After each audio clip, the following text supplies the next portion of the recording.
Hi, and welcome to our info session on the Benjamin A. Gilman International Scholarship. My name is Brittany Samko, and I'm a customized program administrator with the Global Education Office. My name is Martha Sadler, and I'm an administrator for exchange and direct enroll programs through the Global Education Office. And my name is Dr. Lenitra Berger. I'm the Senior Director of the Office of Fellowships at George Mason University. The Benjamin A. Gilman Scholarship is a program of the U.S. Department of State with funding provided by the U.S. government and has been administered by the Institute of International Education since the program's inception in 2001. The Gilman Scholarship Program has become the largest U.S. undergraduate scholarship program supporting U.S. students of high financial need to participate in study abroad programs and international internships. Gilman is one of many vehicles to help students go abroad through scholarships. However, it is much more than just a scholarship. It is now a program. It is the access to life-changing experience, to an opportunity for students to give back to their fellow students through follow-on service projects, students just like you, and to become part of a legacy that will continue to give life-changing opportunities back to the students involved. The Gilman Scholarship is sponsored by the Bureau of Educational and Cultural Affairs, or ECA, in the U.S. Department of State. ECA leads a wide range of academic, professional, and cultural exchanges with the goal of increasing mutual understanding and respect between the people of the United States and the people of other countries. The Gilman Scholarship is just one of many programs sponsored by the ECA, and Gilman Scholars become a part of a network of approximately 40,000 people who participate in ECA programs every year. Gilman is within the Office of USA Study Abroad, which is committed to shaping and sustaining a more peaceful, prosperous, and just world by increasing and diversifying participation in study abroad. Please visit their website for additional information. By supporting undergraduate students who have high financial need, the program has been successful in supporting students who have been historically underrepresented in education abroad, including, but not limited to, first-generation college students, students in the STEM fields, ethnic minority students, students with disabilities, students attending HBCUs or other minority-serving institutions, students attending community colleges, and students coming from U.S. states with less study abroad participation. Since the program's inception in 2001, more than 33,000 bright, ambitious, and diverse American students have received a Gilman Scholarship to study or intern in more than 150 countries and hail from more than 1,300 universities across the nation. The Gilman program engages with public and private sector partners to increase participation. For the entire academic year, we will award over 3,000 scholarships, including awards for the inaugural Gilman McCain Scholarship and awards associated with our government partnerships, the Gilman Global Wales Scholarship, Gilman Education New Zealand Scholarship, and the Gilman France Scholarship. Recipients can receive up to $5,000 to use towards program costs and related expenses, such as tuition and fees, room and board, books, local transportation, health insurance, international airfare, passports, and visa costs. Personal expenses, it should be noted, such as clothing, entertainment, electronics, and excursions outside of the program are not eligible for this scholarship. Award amounts will vary depending on student need and the selection process. Students can apply the scholarship toward a fall, spring, summer, winter, or academic year term program. The Gilman program is often asked by students, what are the chances of me receiving a scholarship? Generally, 1 in 4 students are awarded a scholarship. If selected for a Gilman Scholarship, recipients will utilize the password-protected and secure Gilman recipient portal to input all fund distribution information. Recipients of the Gilman Scholarship will never be contacted by phone or email to provide personal bank information. Applicants who are studying a critical need language in a country in which the language is predominantly spoken can apply for a supplemental award of up to $3,000 for a combined total of up to $8,000. This critical need language award provides additional funding for students studying languages that are defined as critical need by the U.S. State Department. In addition to receiving additional funds for language study, students who win this award and complete their Gilman Scholarship requirements will be offered the opportunity to take the ACTFL oral proficiency interview. This test and the results will serve as both an evaluation measure of the award and as a credential for the award recipient. To be a Gilman recipient, students must meet specific Gilman eligibility.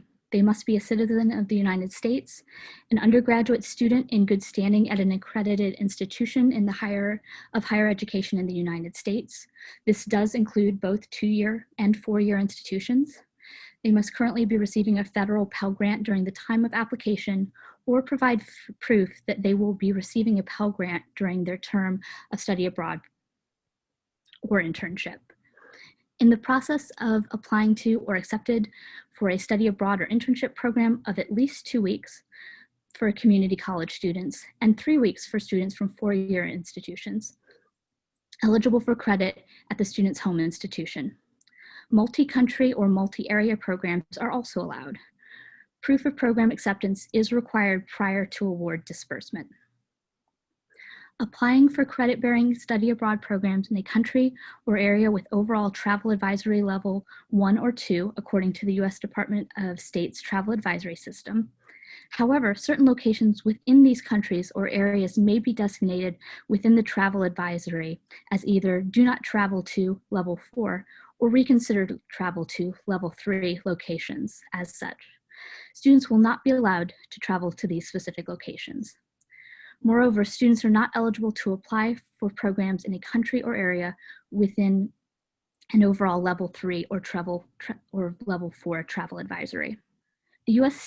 Department of State reserves the right to request program changes for specific countries or areas if deemed necessary during any stage of the application, selection process, or program period. Final awards are contingent upon the availability of funds and the security situation in the host country. Furthermore, programs in progress may be suspended at the request of the U.S. Embassy in country should the security situation deteriorate during the course of the program. The Gilman program, under the direction of the U.S. Department of State, aims to work with students to make scholarship experiences a success. Should a travel advisory change to a level 3 or 4 after the student has been granted the award, the program will coordinate with participants to select a different destination study site that falls within the guidelines provided by the U.S. State Department travel advisory system.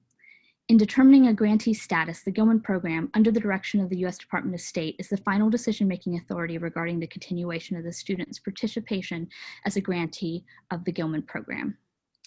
It is important to note that the Gilman Scholarship recipients can only receive the scholarship once.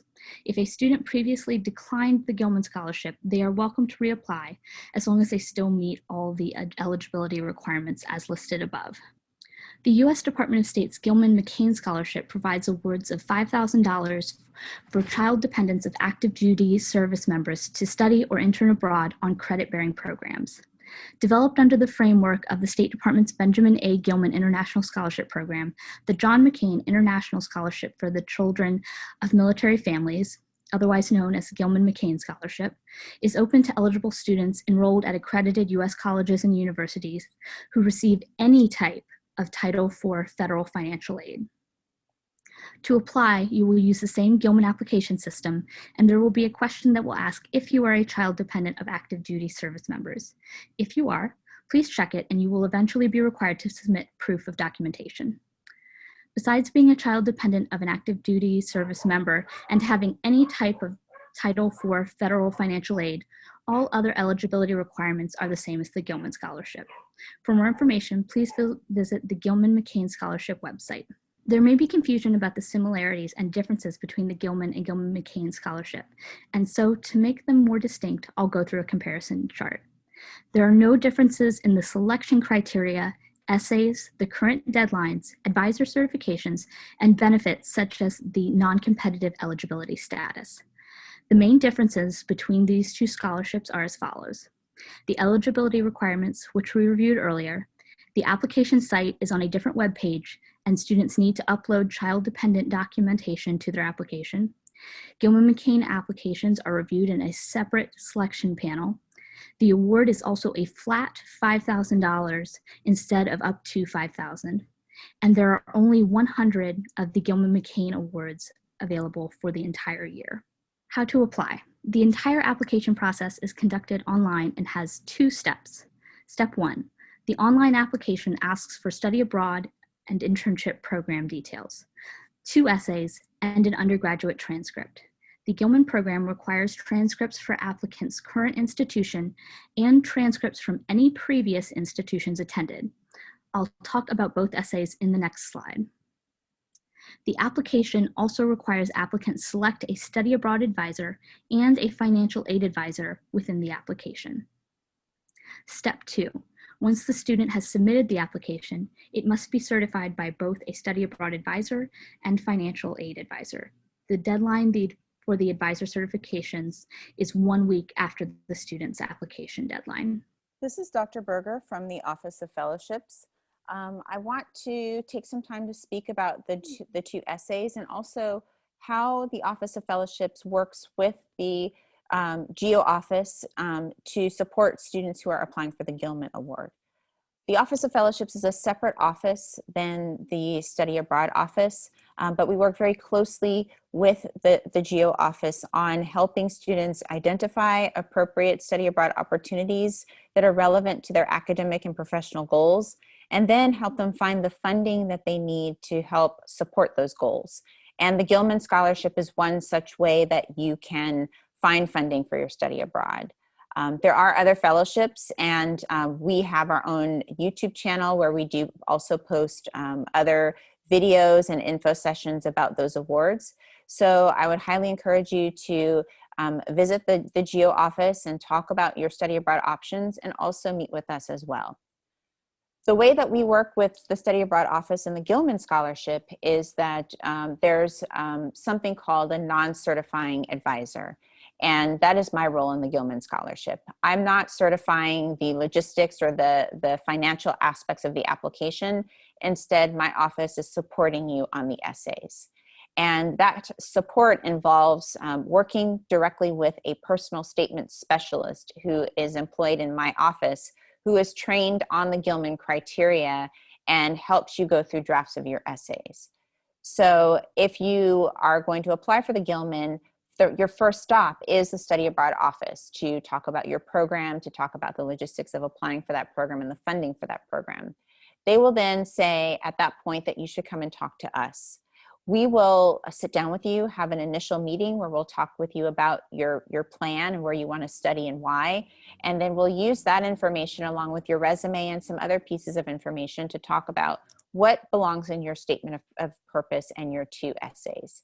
So we then work back and forth with you on multiple drafts of your essays so that you get those submitted, and then you turn in the application and it goes back to that certifying advisor in the Study Abroad office and the financial aid office. So that's how we work with the Study Abroad office on the Gilman. Now there are two sets of essays. The Gilmans changed some of their essay criteria recently, and so there are several kind of smaller essays grouped under these essays, but essentially the first essay is a statement of purpose. There's no interview with the Gilman Scholarship, so they want to know who you are, and this essay is their way of figuring out who you are. So you really need to make yourself come alive on the page and really describe who you are, what you're studying, and why this study abroad experience is so crucial to your academic and professional goals. And in addition to that, they want to understand that you're really thoughtful and careful about what to expect when you go overseas and how you are planning to prepare yourself for the mental challenges of being abroad. They want to make sure that you've really set yourself up for success in your study abroad experience. So the statement of purpose captures all of those types of things. And we would work with you on thinking about what are the relevant aspects of your background that go into this essay. How do you say things that are personal but not too personal? And what are some appropriate examples of how you've addressed challenges in the past to show that you're ready for this experience? Now, the second essay or set of essays is about community impact. So if you think about this award as being a federally funded award, they want to make sure that the money not only supports your study abroad, but has a larger impact beyond just you. So they want to see that other people are going to see that you've done this and also be excited and engaged and inspired to study abroad. So as you know, was mentioned at the beginning, the State Department and the Bureau of Education and Cultural Affairs is all about public diplomacy. And so they want to see Gilman scholars show that same quality of citizen diplomacy. How are you going to be out in the community exchanging your ideas and your background from the US with people in your new host community? What will you do to help people also get excited about study abroad?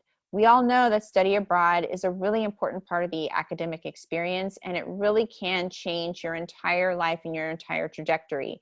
So the goal is that more people, particularly those from underrepresented backgrounds who have not had these opportunities or been told about these opportunities, will see you as an example of how they should also do this, this type of work. Additionally, they want to see that you're going to be active on your campus in your community, talking about being a Gilman Scholar. So these essays under essay number 2 are all designed for you to talk about and to show that you've thought about how you're going to talk about your Gilman experience on campus, in your community, with people in a broader social networking type of place, so that the word spreads about what the Gilman Scholarship is all about. And at Mason, I've worked with lots of Gilman applicants over the years, and there are lots of different ways that you can engage, even if we're in a virtual setting, so that people understand how the Gilman Scholarship impacted you personally and why others should participate. If you are applying for the Critical Need Language Award, you do have to write this 3rd essay where you speak specifically about your study of a critical need language. And just refer back earlier in the presentation to that list of languages that are categorized as critical need languages. So this is the essay where you would talk about your study of that language, how it relates to your academic and professional goals, and how studying that language in the target country will help you to improve your language proficiency. And in most cases, for what I'm doing in the Office of Fellowships, I'm really encouraging students not just to study a language as a one-off for a semester or an academic year, but to really dive deeply into that language and pursue fluency. That's really where language study and language skills pay off from a career perspective. So you would want to talk about your goals of becoming proficient and how this study abroad experience will help you to achieve not just proficiency, but fluency. So these are some of the selection criteria. These are some of the things that they're looking for when they review. And many people who work on this program also serve as reviewers. So we're all speaking from the perspective of advisors, but also people who sat on the other side of some of these review panels. And so we know what they're looking for. In terms of criteria, they really want to see that this program will have a large impact on you, that you're a Gilman Scholar for the rest of your life. So they want to see that the Gilman Scholarship was a turning point for you in your career. You were able to study abroad, you had an amazing study abroad experience, you came back, you went to grad school, you became fluent in the language. They really want to see that this is a really great opportunity for you to go from being a good student to being a great and outstanding student. As we mentioned before, the community impact is really important. So not just that you're going to take the grant and that you're going to keep it to yourself and not share it, but that you're going to share it with others. My office, the Office of Fellowships, is one of the only social justice oriented offices of fellowships in the country. And by that, we have this focus with all of our fellowships. We want students to understand that the Gilman Scholarship is not just about you. It's about helping you make a bigger impact in the community around you. And so in your essays, that's what the reviewers will be looking for. Will you be able to multiply the effect of your Gilman by sharing this experience with other people when you return? They're looking at academic preparedness. So they're looking at your grades, and they want to make sure that you have taken the courses that you need and that you've done well. There's no hard and fast rules in terms of GPA, but they do want to see that you are academically prepared. So if you are a foreign language major, but you ended up getting a C in a gen ed science class, that's not something to be worried about. They're really going to be focusing on the coursework that you need to be prepared for your target study abroad program and language. They're also looking to support students from diverse backgrounds and experiences. They don't want to send the same type of student overseas to all the countries. They want the diversity of America to be represented in the students who go abroad. So they're going to try to give the award to as many different types of Americans as possible. That means different racial and ethnic backgrounds. That means different geographic regions, rural and urban, Midwest, the different coasts. They really want to send a very broad range of students overseas. And they also want to give students who come from communities where study abroad is not discussed. They want to give those students a chance to have this opportunity so that we have a broader cohort of Americans who have global expertise and are comfortable in global and international environments. Finally, if you're applying for a critical need language award, they want to see that you're committed to that language. And these are all criteria that we keep in mind when we advise you on your essays. And this is what we're looking at your essays to make sure that you're addressing. So as I just mentioned, that language fluency is really an important way to frame your language study. So you want to talk about how committed you are to fluency in a critical need language. They don't want to see that you're going to take this one class or do this one study abroad experience and then switch to a different language or not study the language ever again. So if you're applying for a critical need award, you really want to talk about how this language fits into your academic goals, how you're going to use this language professionally, and what other things are you going to do when you come back to continue studying that language. So these are just a few tips to help you understand how to get started on your essays. And you know, we in the Office of Fellowships can help you, you know, as soon as you hear about the Gilman, we can help you brainstorm. We can also look at your essays if you've got a couple of drafts. But the most important thing you want to do is come see us. And the GEO office will refer you to us, and we'll have our contact information at the end of this presentation. But please come and talk to us about your interest in the Gilman as early as possible. We will make sure that you are addressing the criteria for each essay in your essay drafts. And to do that, it will typically take multiple drafts to be successful. So you cannot write a Gilman application overnight and expect to be successful. It takes multiple attempts for us to read your essays, refine the language, make sure that you're speaking clearly about yourself. So be prepared to write multiple drafts. You really want to emphasize your location and your program. Why is this particular program so important for you and your goals? Why is this location important for you? You might be studying a language that's spoken in multiple countries. So that's really important to say, you know, why this language and why this country? And we'll think about how to help you make that connection. You want to make this essay very, very personal so that the reviewers really know that this essay is can only describe you. It can't describe 20 other students. And that typically happens when students speak in generalizations and generalities about, you know, I'm interested in helping people. I'm interested in learning more about people. You want to be more specific. You know, I'm interested in helping, you know, support women's education in India. And so it's important for me to go to Jaipur and learn Hindi, for example. So really give them a specific picture and help them see you in the experience. That's connected to being original. And finally, do not wait until the last minute. There's a lot that we can do to support you through our office, but we deal with a high volume of students and we are a very small office. And so there's not a lot that we can do to help a student who comes to us less than a week or less before the deadline. So that's why it's really important to start working with us as soon as you know and get the clearance from GEO that you can apply for the Gilman. These are the two essays, and I'm not going to spend a lot of time diving into these, but this is just to give you a sense of the type of things that they want you to know. If you apply for the Gilman and meet with us, we'll really sit down and dissect these with you, but this is just to give you an overall sense. A lot of this we've mentioned in the previous slides, but again, the Gilman really wants to understand, you know, why you've chosen this particular country and language, and how will it help you? And then also, what have you done to prepare for this experience? That can be studying language, that can be being part of a student club or student organization.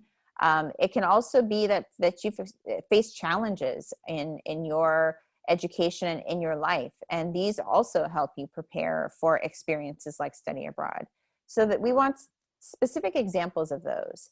And there are some examples that are really, really relevant and appropriate, and there are others that might be a little too personal.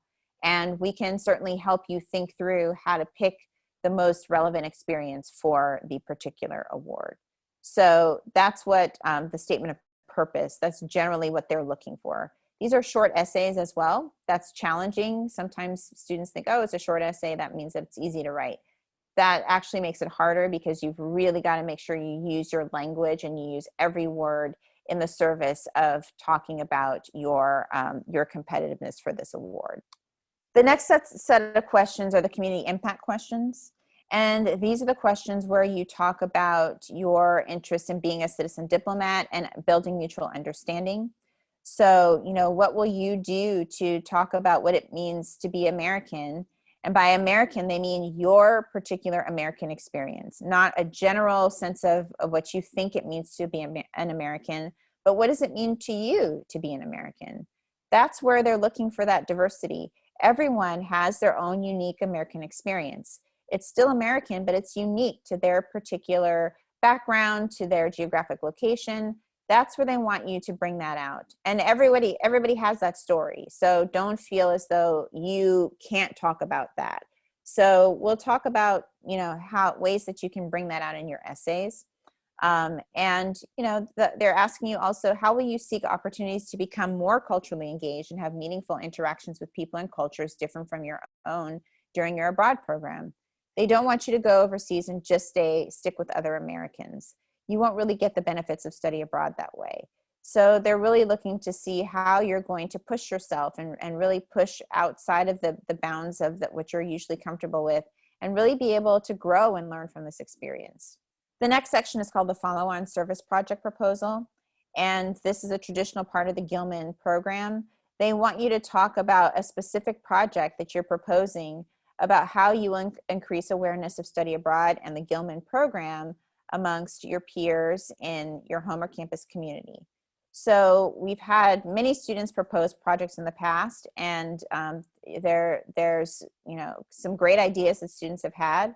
If you're at a loss for ideas, we have some ideas that basically help students continue some traditions at Mason. For example, every year we usually have some kind of moderated panel of students who have gone overseas who come back and talk about their experiences in underrepresented communities on campus. And this is a chance for people who are interested in study abroad but don't really know much about it to be able to ask all the questions that they have. So that's one idea for a follow-on service project, is to organize that program. We offer it at least once a year, but we'd love to offer it more times a year. So if we have lots of Gilman applicants, there's no reason that multiple applicants couldn't organize multiple sessions or do direct outreach to those communities. So there are many different ways that you can engage, even in a virtual environment, with your host community, your campus community, to talk about your Gilman experience abroad, and also why study abroad in general is important for everyone to pursue. So I'm going to turn it back over to our GEO colleagues to talk more about the deadlines and timelines. Thanks, Lenitra. So we talked about what the Gilman Scholarship is, and we talked about the essays and the application process. So now I just wanted to go over a few reminders. So this current application cycle for the October 2020 deadline would include any programs that start between January 2021 and December 2021. And so the application is currently open. The deadline, as we've said, is October 6th of this year. And then we have, as advisors, a week after that to go in and certify your application. And then if you're interested in studying abroad, possibly either summer 2021, summer or fall 2021, the following academic year, or even spring 2022, that those programs would fall under the March 2021 deadline. That will open mid-January, and that application deadline would be sometime the first Tuesday in March. And then as advisors, we have until the following week, the second Tuesday in March, to certify your applications. And it's important to note that the deadlines here are going to be 11:59 Pacific time.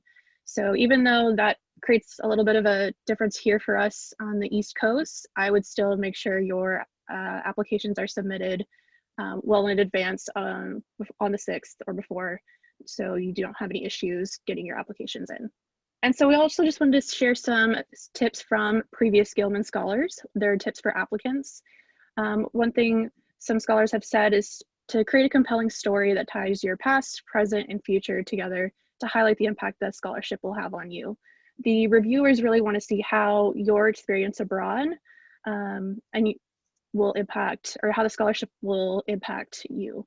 And then also start early, be your truest self, and have confidence that you are worthy of the scholarship, because you are.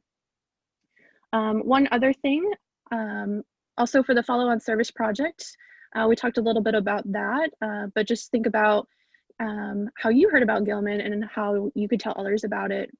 One thing I want to note is that you want to make sure for all of the essays for part of this for Gilman, is you want to make sure that you're answering all of the prompts fully. That's really going to set you apart when the reviewers are looking at your applications. And also make sure you spend time to proofread your essays. That is very important. You wouldn't believe how many times we see students write "study aboard" instead of "study abroad."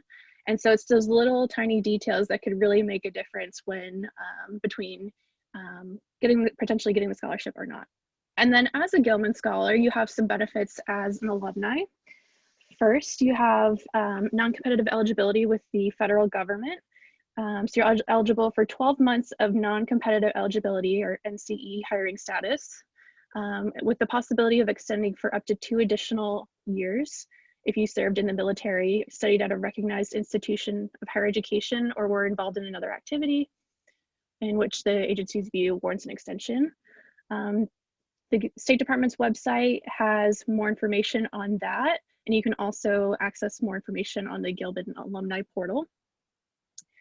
You're also going to be able to access the Gilman Scholar Network, which is the official site for Gilman Scholars and alumni to connect with one another via a secure and private platform. Recipients of the Gilman Scholarship can search for other Gilman Scholars and alumni by different categories, such as location, college or university, country of study or intern abroad, as well as their career industry. In addition, Gilman Scholars and alumni can request mentorship from more experienced Gilman alumni, or even offer mentorship to younger alumni or even new scholars. The Gilman Scholar Network also gives Gilman Scholars and alumni access to exclusive job postings, other Gilman event announcements, and official Gilman event photos. In addition, they have the Gilman Alumni Ambassador Program, which you can also apply to and serve as an official representative for 1 year. There are other ways to stay connected as well. Gilman has a variety of social media. You can reach them on Facebook, Instagram, Twitter, YouTube. They also have a blog, which I highly encourage you to visit if you want to get some inside knowledge of students who have received the scholarship. There are also other resources for international exchange available, sponsored by the government. So there's the Critical Language Scholarship Program. There's also Fulbright and the Boren Scholarships and Fellowships as well. Here we have some additional materials if you want to use your phone and take a picture of the QR code. That'll bring additional information about the Gilman Scholarship in a flyer form, or however you want to read that. And then we have the Gilman contact information. If at any time during your application you're having issues with the application itself, the application portal, you can reach out to Gilman at gilman@iie.org, or you can call them at that number. You can also visit the website at gilmanscholarship.org, and that's where you'll complete your application and where we'll do our certifications. And then you want to make sure you get in contact with us at the Global Education Office. You can reach us at goabroad@gmu.edu or call us at 703-993-8255. 2154. And our website is studyabroad.gmu.edu. And to reach the Office of Fellowships, the best way to do that in the virtual environment is to just send us an email. Please use this email address on the slide, pgfs@gmu.edu. That email address will send you to our graduate assistant, who will take your information, make sure that we know everything we need to know to get you started, and then we'll refer you to one of our personal statement specialists. Thank you very much for listening to this session today. We hope that you have the information that you need to get started on your Gilman application. And we look forward to seeing you in the GEO office and in the Office of Fellowships and working with you on your Gilman Scholarship application. Thanks so much.